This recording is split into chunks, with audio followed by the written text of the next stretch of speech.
السلام علیکم۔ مومن مومن کا آئینہ ہوتا ہے۔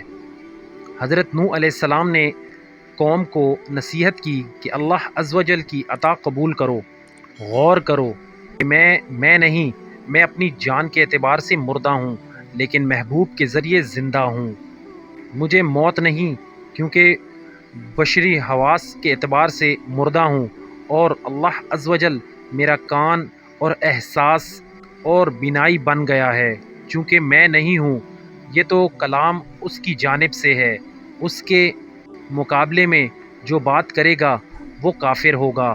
لومڑی کی اس صورت میں شیر ذات خدا ہے، اس لیے لومڑی کے مقابلے میں دلیر نہ ہو۔ اگر نوح علیہ السلام کی مدد اللہ عز و جل کی جانب سے نہ ہوتی تو طوفان دنیا کو کس طرح درم برم کر سکتا تھا؟ وہ ماں و من سے گزر کر آگ کی مانند تھے اور دنیا کھلیان کی مانند۔ جو شخص اس چھپے ہوئے شیر کے سامنے بھیڑیے کی طرح بے ادبی سے زبان کھولے گا، شیر اسے چیر پھاڑ دے گا۔ کاش زخم جسم پر لگتا کہ دل اور ایمان تو سلامت رہتے۔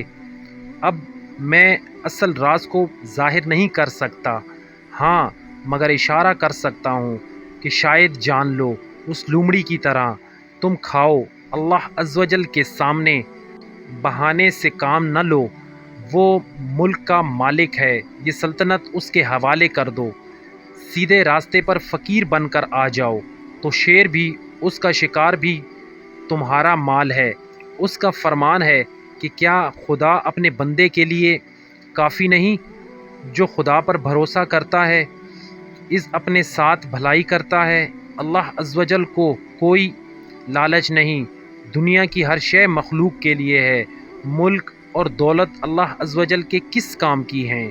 اللہ عز و جل کے سامنے دل کی حفاظت رکھو، اور وہ راز فکر اور طلب اسی طرح دیکھ لیتا ہے جس طرح دودھ میں بال نظر آ جاتا ہے۔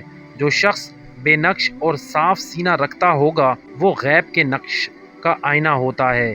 مومن کا آئینہ ہوتا ہے۔ پس تو بھی مومن ہے اور وہ بھی مومن ہے، تو اس کا آئینہ بن جا۔ دونوں مومن ہیں، مگر دونوں میں حکایت رومی زمانے فرق بے شمار ہے۔ جب وہ ہمارے اعمال کو کسوٹی پرکھتا ہے تو یقین کو شک سے جدا کر دیتا ہے۔ مومن کامل کے قلب پر دوسرے مومنوں کا عکس نظر آتا ہے۔